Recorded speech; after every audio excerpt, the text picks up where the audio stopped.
जय Bhim India में मैं स्वाति आप सभी का स्वागत करती हूँ। आइए रुक करते हैं आज के कुछ खास खबरों की ओर। 1 अप्रैल 2020 से लॉकडाउन अवधि के दौरान महावितरण बिजली दरों में 20% की वृद्धि की गई। इसलिए पूरे देश के साथ प्रदेश में महंगी बिजली है।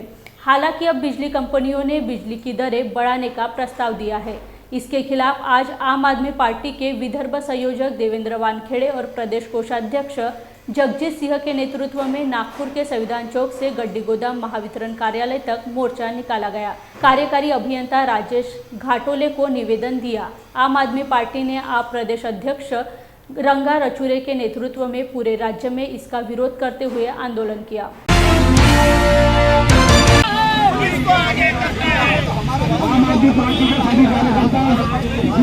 बिजली के बाद रखने आदान की बात रखना चाहते हैं।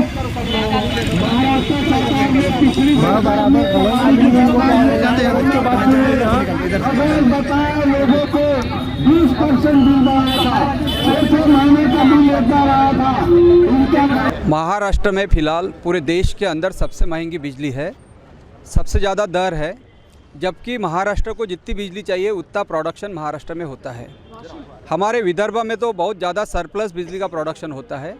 उसके बावजूद सबसे ज़्यादा महंगी बिजली होने के बाद अभी बिजली कंपनियों ने सरकार को और नियामक आयोग को प्रस्ताव दिया है कि हमें 2 साल में 37% बिजली रेट बढ़ाने का अनुमति दीजिए। इसके ऊपर राज्य के अंदर बहुत सारे लोगों ने ऑब्जेक्शन लिया, लेकिन जब सुनवाई हुई तो ऑनलाइन सुनवाई हुई, उसमें सभी लोग नहीं पहुंच पाए। और फिर भी बिजली कंपनियां या जो ऊर्जा मंत्री है हमारे नागपुर के बेटे हैं, अभी हमारे साथी उनकी आवाज़ देके उनको पुकार रहे थे। और कई दिनों से हम देख रहे बिजली मिनिस्टर जो है वो नागपुर से ही हो रहे हैं। पहले भी नागपुर से ही बिजली मिनिस्टर थे, उसके बाद दूसरी सरकार आई महाविकास आघाड़ी की, नागपुर से ही बिजली मिनिस्टर थे।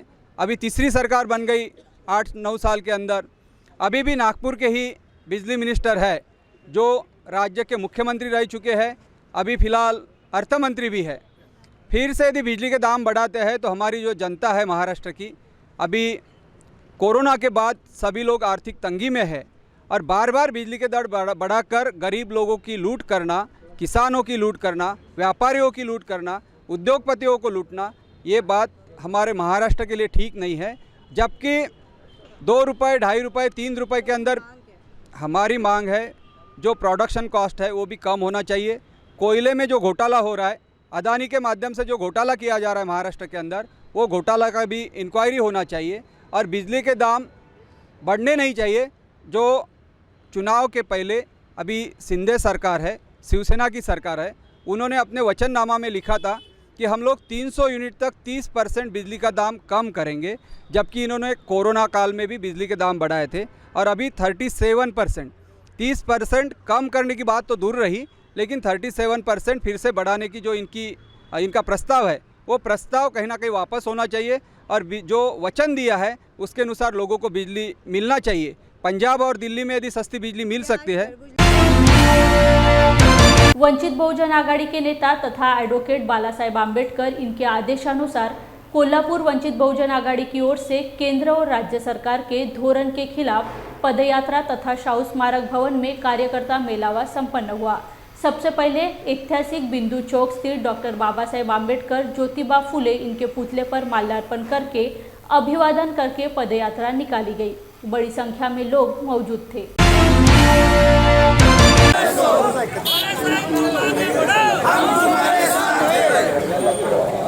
सरकारी व्यवस्था कोरोनाच्या काळात कुठल्याही उपयोगाला आली नाही, त्यामुळे लोकांची लाखोची कर्ज झाली आणि त्यातून हे लोक बाहेर पडत असताना त्याचवेळी महागाईचा जो मारा सरकारनं केलाय त्या विरोधात आम्ही वंचित बहुजन आघाडी रस्त्यावर आहोत। कारण कोणीही न मागता जर एसटीचं तिकीट तुम्ही अर्ध करताय आणि 50% मध्ये महिलांना फिरायची संधी देताय किंवा 75 वर्षाच्या माणसाला फुकट प्रवास करून त्याला वेळोवेळी तुम्ही एसटीतनं फिरवून कदाचित त्याचं एखादं हाड मोडून दवाखान्यात ऍडमिट करायला किंवा त्याचं शेवट व्हायला जी संधी देत आहात, त्यानिमित्तानं आम्ही रस्त्यावर आहोत की तुम्हाला जर खरंच महिलांसाठी काय करायचं असेल तर महिलेला सकाळी उठल्यावर जो प्रश्न असतो की मला जे सरकारनं 5 किलो तांदूळ आणि 5 किलो गहू दिले ते शिजवायचं कशावर, त्या गॅसचा तिच्या समोरचा प्रश्न आहे. त्या गॅसचे दर जो 400 रुपयेवरनं 1200 रुपये साधारण गेलेला आहे तो कमी करावा असं अपेक्षित आहे आणि महिलांची ही मागणी घेऊन आम्ही जातोय. त्याचबरोबर ओबीसीचं जे आरक्षण सरकारनं राजकीय आरक्षण घाललं आहे की त्याचा छुपा अजेंडा, त्याचबरोबर शैक्षणिक आणि नोकरीतलं आरक्षण पण कालांतरानं जर जनगणनाच झाली नाही तर ज्या बेसवर आरक्षण मिळते तो बेसच राहणार नाही. त्यामुळे पुढचं आरक्षण सरळ सरळ संपुष्टात येणार आहे. म्हणजे जे बहुजनामधले किंवा ओबीसी मधले जे लोक त्यांच्या तोडीत जाऊ शकतात त्या लोकांना त्यांनी सरळ परत जमिनीवर आणण्यासाठी सूचना दिलेली आहे. म्हणजे जमिनीवर या आणि तुम्ही काम करा, कारण आता त्या लोकांमध्ये त्यांचे पारंपरिक व्यवसाय सुद्धा राहिलेले नाहीत. कारण पारंपरिक व्यवसाय हे सगळे अडाणी अंबानी या सगळ्या कंपन्यांनी हँडओव्हर केलेले आहेत. त्यामुळं त्यांचे जर चालत असतील मोहाल आणि त्यांच्या संस्था किंवा त्यांचे उद्योग, तर जे सुतार, लोहार, कुणबी, आलुतेदार, बलुतेदार ह्यांचे कुठलेच उद्योग आता अस्तित्वात राहणार नाहीत. त्यामुळे ओबीसीची जनगणना हा मुख्य मुद्दा आहे आणि तो मुद्दा घेऊन आम्ही रस्त्यावर आहोत. आणि महाराष्ट्र गोवा नोटरी एसोसिएशन नांदेड़ की ओर से नांदेड़ कोर्ट के सामने नियम बाह्य नोटरी करने वाले लोगों के खिलाफ कार्रवाई की जाए, इस मांग को लेकर एसोसिएशन के जिलाध्यक्ष एडवोकेट दिलीप गंगातीर इन्होंने नांदेड़ जिलाध्यक्ष कार्यालय के सामने आमोरण अनशन शुरू किया है। Advocate Dilip Madhavrao Gangatir, Maharashtra and Goa notary association का नांदेड़ का जिला अध्यक्ष हूँ। गए 2 साल से प्रशासन से गुहार लगा रहा हूँ कि जो कोर्ट परिसर में दलाल लोग बैठे वाले हैं, नोटरी का एजेंट बोल के, वो उन लोगों से नांदेड़ के आम आदमियों को बहुत तकलीफ़ उठानी पड़ रही है और उनका बहुत आर्थिक शोषण भी हो रहा है। इतना ही नहीं, वो लोग टाइम आने पर किसी के साथ में भी झगड़ा करने को आगे पीछे देखते नहीं। हमारी प्रशासन से ये मांग थी बहुत दिनों से कि ये जो नोटरी वकील नहीं है और ये दलाल लोग जो वहाँ पर बैठे वाले हैं उनको वहाँ से जल्द हटाओ, लेकिन प्रशासन ने आज तक वो काम नहीं किया। बोल के मैंने गए महीने भी प्रशासन को एक एप्लीकेशन दिया था कि उनको जल्द से जल्द यहाँ से हटाओ, लेकिन प्रशासन ने गए महीने में भी वो काम नहीं किए। इसलिए मैं आज जो दिनांक 27/3 को मेरा आज का अनशन का पहला दिन है और मेरे आपके चैनल से ये हमारी ये गुजारिश है कि जल्द से जल्द वो वहाँ से बैठे वाले वो एजेंट लोगों को वहाँ से जल्द हटा दिया जाए।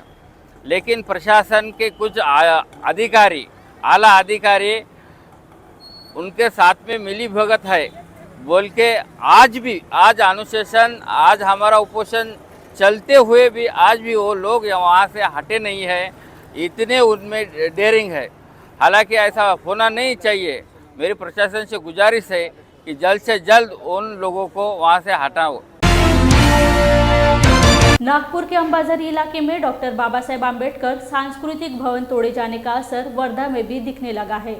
सरकार द्वारा अब तक दोषियों पर कार्रवाई नहीं किए जाने के कारण वर्धा के डॉक्टर बाबा साहेब आम्बेडकर चौक पर धरना प्रदर्शन किया गया। इस समय यह आरोप लगाया गया था कि अंबाझरी पार्क में निर्माण के नाम पर इस स्मारक को तोड़ा गया था। इस समय आम्बेडकरी लोगों ने बड़ी संख्या में इस आंदोलन में भाग लिया। जे नागपूर महानगरपालिकेने जे भव्य असं सांस्कृतिक भवन उद्ध्वस्त केलेले आहे, त्यामध्ये काही 52 ते 56 नगरसेवक होते। त्यांच्या गुटपेटमध्ये सह्या घेण्यात आल्या, त्यांना कोणतीही माहिती न देता आणि सरकारने आता यामध्ये दोन्हीही सरकार म्हटलं तरी ते सारखंच आहे, काँग्रेस असो बीजेपी असो, हे सगळे मनमानी करत आहे आणि त्यांनी आंबेडकरी जनतेची दिशाभूल केलेली आहे। हे सांस्कृतिक भवन हे जेव्हा डॉक्टर बाबासाहेब आंबेडकरांना 20 एकर जागा दिली होती, त्यामध्ये 7/12 सुद्धा बाबासाहेबांच्या नावावरच आहे आणि कुणालाही जनतेला म्हणा किंवा प्रशासनातील अधिकारी यांना कुणालाही माहिती न देता त्यांनी परस्पर ती कोरोनाच्या काळामध्ये पाडली आणि नंतर जेव्हा मग लोकांना माहिती झालं आणि त्याचा उद्रेक झाला, सगळे पत्रव्यवहार झाले। गेल्या 3 ते 3.5 महिन्यापासून नागपूरला सुद्धा धरणे आंदोलन सुरू आहे, निदर्शने सुरू आहे आणि हिवाळी अधिवेशनमध्ये सुद्धा त्या ठिकाणी मोठ्या भव्य प्रमाणामध्ये मोर्चा काढण्यात आलेला आहे आणि त्या मोर्चामध्ये लाखोच्या संख्येने आंबेडकरी अनुयायी सुद्धा उपस्थित झाले होते. सर्व सामाजिक संघटना सुद्धा उपस्थित झालेल्या होत्या. त्यामध्ये बैठका लावतो म्हणून सांगितलं, परंतु देवेंद्र फडणवीस यांनी कुठलाही प्रतिसाद दिला नाही आणि त्यामुळे आंबेडकरी जनता संपूर्ण महाराष्ट्रामध्येच नाही तर महाराष्ट्राच्या बाहेर सुद्धा आता पेटून उठलेली आहे. जोपर्यंत सांस्कृतिक भवन त्या ठिकाणी उभं होत नाही आणि ज्या मनुवाद्यांनी ते पाडलेलं आहे आणि ज्या कंपनीला ते दिलेलं आहे त्या सर्वांवर गुन्हे दाखल झाले पाहिजे, याच मागणीसाठी संपूर्ण महाराष्ट्रातून आज धरणे निदर्शने होत आहे. आणि आजच नाही तर आम्ही महिन्यांनी म्हणा 15 दिवसांनी म्हणा आम्ही या ठिकाणी बसणार आहोत. जोपर्यंत आमच्या मागणीची पूर्तता होत नाही तोपर्यंत आम्ही वर्धा जिल्ह्यातील लोक सुद्धा स्तब्ध होणार नाही. आज वर्धेलाच नाही तर हिंगणघाटला सुद्धा धरणे आणि निदर्शनाचा कार्यक्रम आहे. जय भीम इंडिया में वक्त हो चला है एक छोटे से ब्रेक का, मिलते हैं ब्रेक के बाद। क्या हुआ बहू? माँ, पाइल्स की बहुत तकलीफ हो रही है। तो तुम गुदरोग सर्जन के पास क्यों नहीं गई? देखो, जैसे हार्ट के लिए हार्ट स्पेशलिस्ट, ब्रेन के लिए ब्रेन स्पेशलिस्ट, तो पाइल्स के लिए पाइल्स स्पेशलिस्ट क्यों नहीं? स्त्री हो या पुरुष, टॉयलेट में तकलीफ केवल पाइल्स ही नहीं और भी कई प्रकार के गुदरोग तथा कैंसर भी हो सकता है।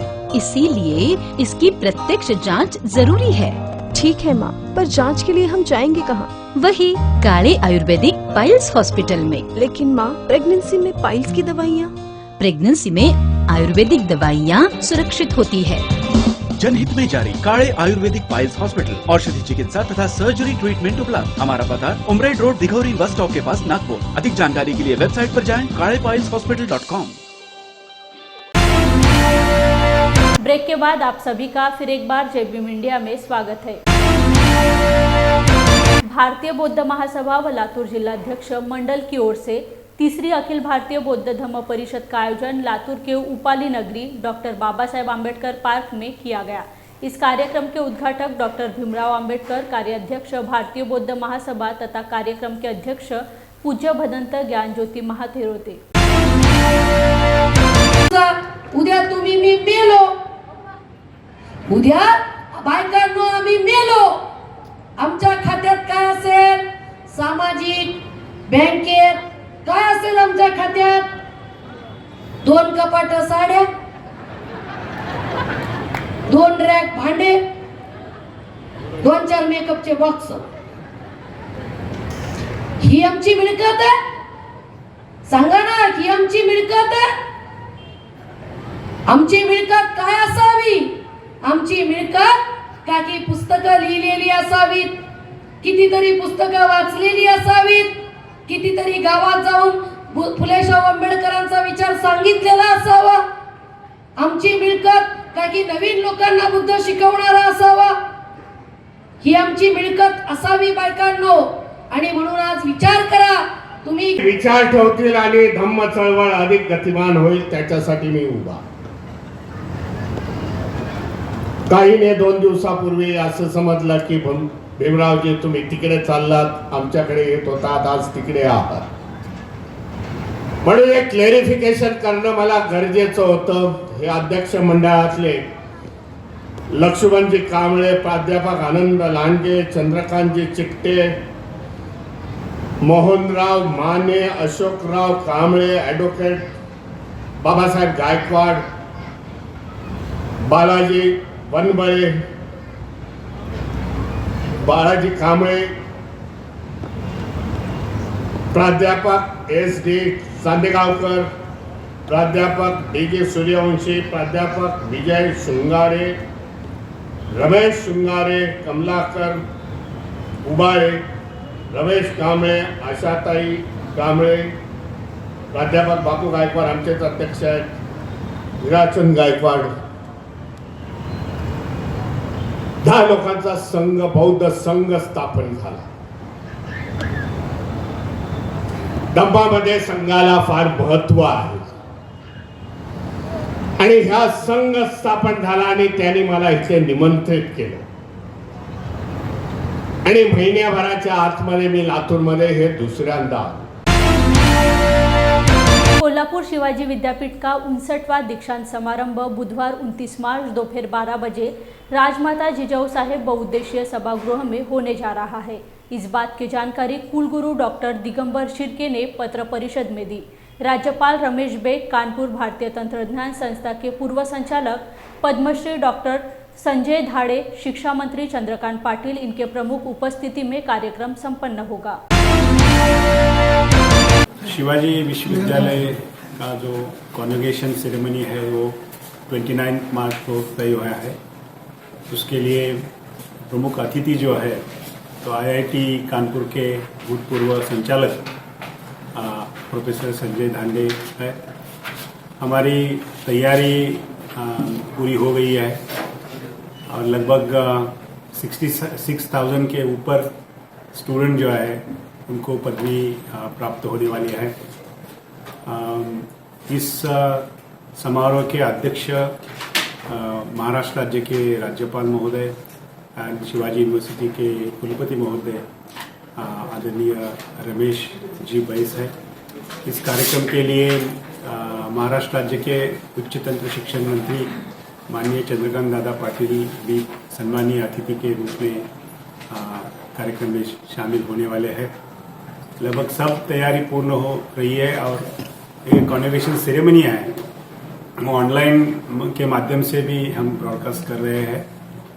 वो 29 मार्च को 12 नून से 1:10 के आसपास से मी महेश माणिक बंडकर, मुक्काम सावे, तालुका सांगोला, जिल्हा सोलापूर।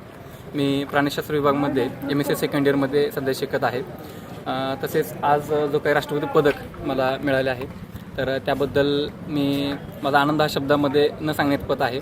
तसेच विद्यापीठ प्रशासनाने मला यासाठी अप्लाय करण्याची संधी दिली त्याबद्दल मी विद्यापीठ प्रशासनाचे मनपूर्वक आभारी आहे।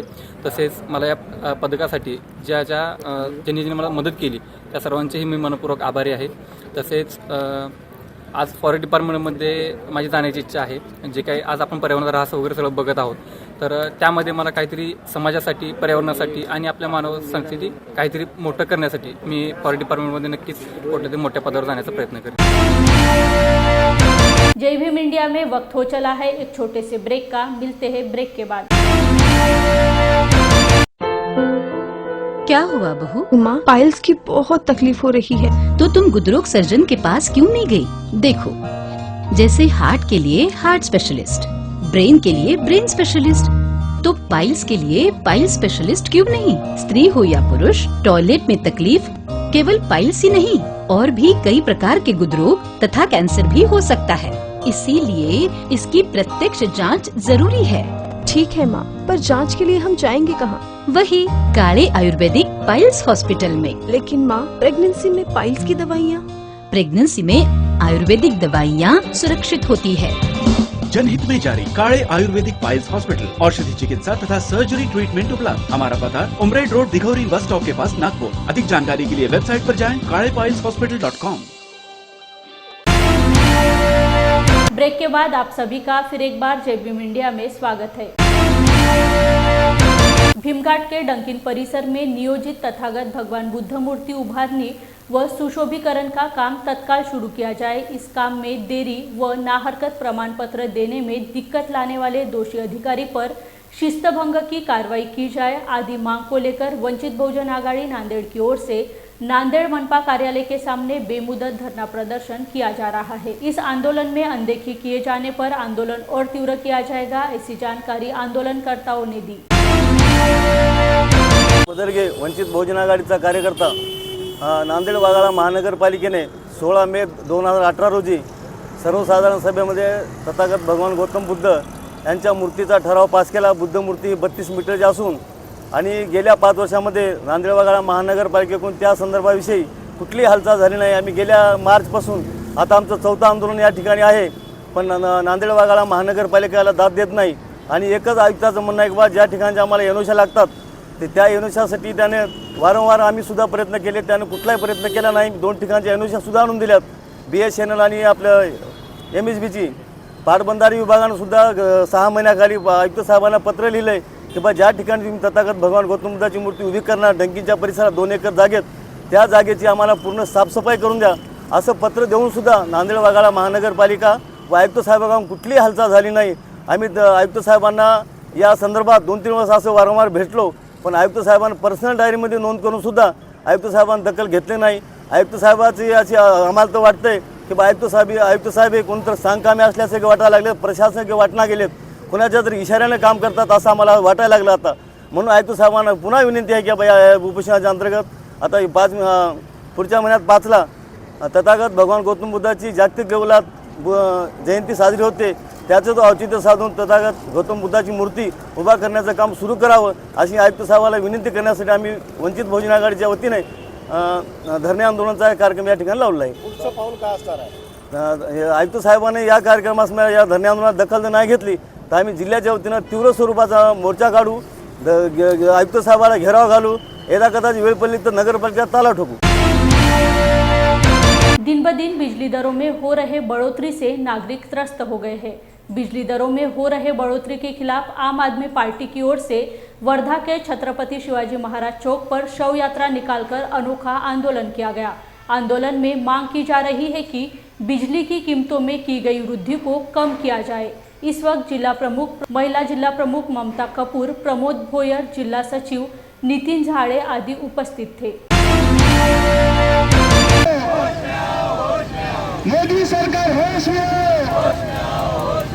बंद करो भ्रष्टाचार.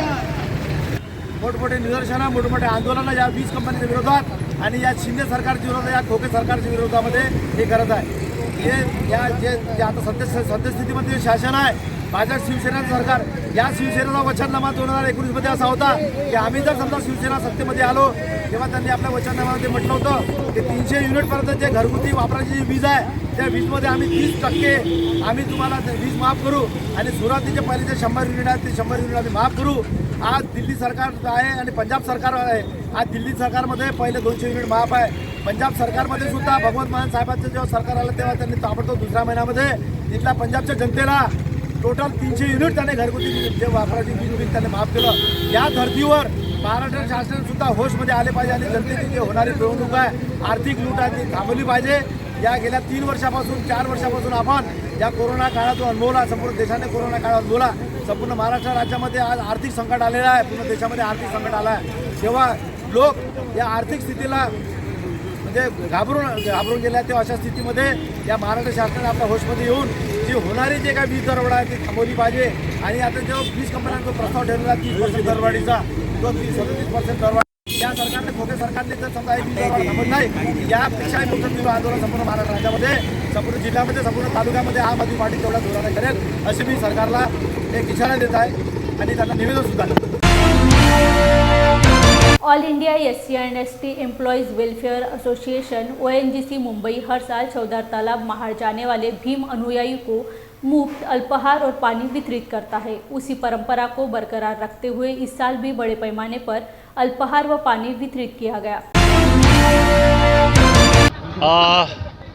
ये ONGC all India SC ST employees welfare association Mumbai ये जो हमारी ब्रांच है उसके सौजन्य से हम लोग क्रांति भूमि महाड़ में ये पिछले वर्ष 2022 से हम लोग यहाँ पे एक कैंप करते हैं, क्योंकि क्रांति भूमि का संदेश जो है वो समता का संदेश है। और बाबा साहब ने जो ये युद्ध पुकारा था, जो डिस्क्रिमिनेशन के खिलाफ, असमानता के खिलाफ, जो नाइंसाफ़ी के खिलाफ, तो ये जो समता का जो संघर्ष बाबा साहब ने यहाँ 19-20 मार्च को और 24-25 दिसंबर को यहाँ पे इस महाड़ की इसी भूमि पे जहाँ हम लोग अभी खड़े हैं वहाँ पे जो स्थापित किया था, उसका एक ही पर्पज़ है हम लोगों का कि यहाँ जो बाबा साहब के अनुयायी पूरे भारतवर्ष से यहाँ पे आते हैं, उनको नहीं बड़े रूप में तो कम से कम आंशिक रूप से, छोटे रूप से उनको चाय नाश्ते की व्यवस्था, मिनरल वाटर की व्यवस्था हम लोग करते हैं। And we are really proud of our organisation ONGC कि उसमें हमारी कंपनी का सहयोग इसमें बहुत रहता है और हमारा मैनेजमेंट हमेशा हमको ऐसे कार्यों के लिए सपोर्ट करता है। जैसे अभी ये इन्होंने पूछा एक सवाल, नागपुर में जो दीक्षा भूमि है वहाँ पे पिछले लगभग 22 सालों से हम लोग कैंप करते हैं, मेडिकल कैंप करते हैं और काफ़ी बड़ा कैंप 2 दिन होता है। अशोक विजयदशमी के उपलक्ष्य में वहाँ कार्यक्रम होता है और कम से कम 5 से 7 हज़ार 10 हज़ार लोगों को हम लोग वहाँ पे चिकित्सा सुविधा जो है वो मुहैया कराते हैं। सेम हम लोग चैत्यभूमि जो दादर है मुंबई में, वहाँ पे भी हम लोग पिछले लगभग 36 सालों से हम लोग काम करते हैं। तो ONGC के जो all India SC/ST employees welfare association है, उनकी पूरी team work is very very important, मैं हमेशा कहता हूँ। और ये पूरी टीम का एक इसमें सहयोग रहता है। मैनेजमेंट का ऑफ कोर्स सपोर्ट तो है, और इनके सभी के सहयोग से हम लोग जो बाबा साहब का जो मिशन है, जो बाबा साहब का कारवा है, उसको आगे बढ़ाने का हम लोग कार्य करते हैं, और इसमें हमें बहुत ही आनंद और खुशी मिलती है। धन्यवाद, थैंक यू। आज के लिए बस इतना ही। कल फिर मुलाकात होंगी कुछ नए खबरों के साथ। तब तक के लिए बने रहिए जय भीम इंडिया में। जय भीम।